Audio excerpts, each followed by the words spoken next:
Right now on Apple Valley News Now, live at 6. Franklin County's 911 system is in dire need. Our Monique Ledesma goes one-on-one with Fire District 3 Chief Mike Harris. Also ahead and new at 6, our cameras are there as we eyewitness a car fire in Kennewick late this afternoon. Plus, they need to get out. They absolutely need to listen to their local officials and evacuate. Another hurricane is brewing in the Atlantic. We're tracking the latest. And Stacy is here. And another beautiful day, warm temperatures, but will it stick around? I've got all the details coming right up. This is Apple Valley News Now at 6 on your side.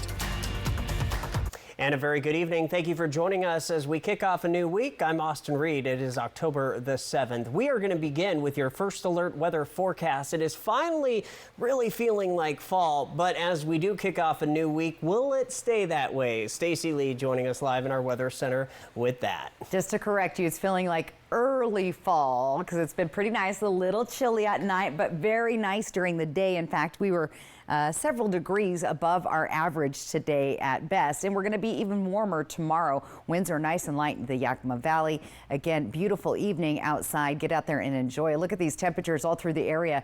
Almost everybody's still in the 70s. The Dow's a warm 80 degrees right now. Tonight, temperatures cool down a little warmer than we've been seeing. 40s and 50s all through the area. 50 for Dayton, 40s for everybody else. 45 Tri-Cities, 47 in Yakima. Planning your day out the door tomorrow in a light jacket in the morning, but you'll be peeling those layers off by noon. Lunchtime hitting 70 degrees, and then check it out. I see 80 degrees, Tri-Cities, Hermiston, and Walla Walla. So here's what we've got. A chilly, quiet night tonight. Warm and sunny tomorrow. And then we're going to dive down temperature-wise and bring in some breezy winds on Wednesday. And when do we have a chance of seeing some showers? I'll break it all down for you in my first alert full weather forecast. Austin? Early fall, early fall. All right, Stacy, thank you. As you wait to receive your general election ballot, one thing you can expect to see is the communications sales tax proposition on one. Apple Valley News Now's Monique Ledesma reports what sparked this to end up on the ballot and how it all comes down to safety.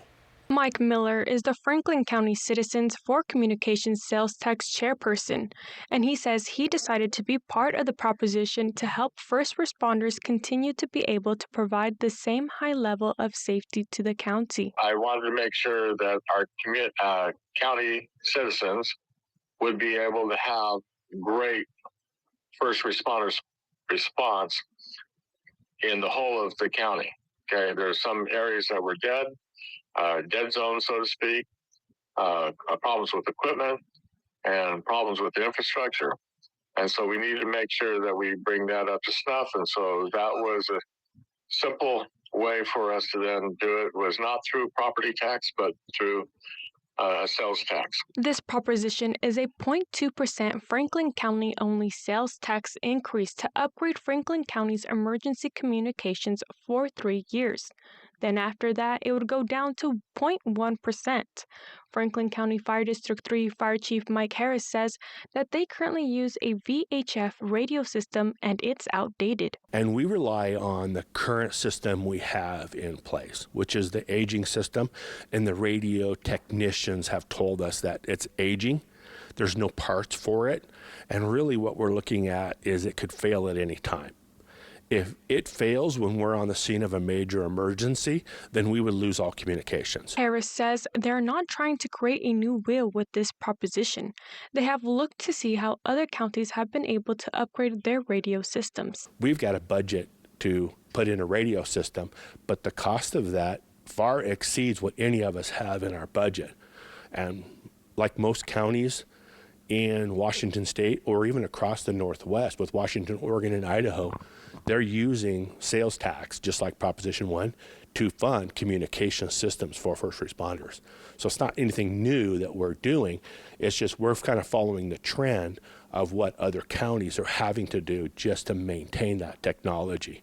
Harris says it's more than upgrading their communication radios. It's critical that if you call 911 and then you give an update to a dispatcher on a car wreck or a medical emergency, that things have changed, they got to be able to let us know that things are changing while we're en route. And if we can't hear what they're telling us, then we're coming in basically blind or the information we've got at the time of dispatch. And those are critical components for law, fire, and emergency medical services as well. Miller says these are some of the things that would be upgraded through the proposition.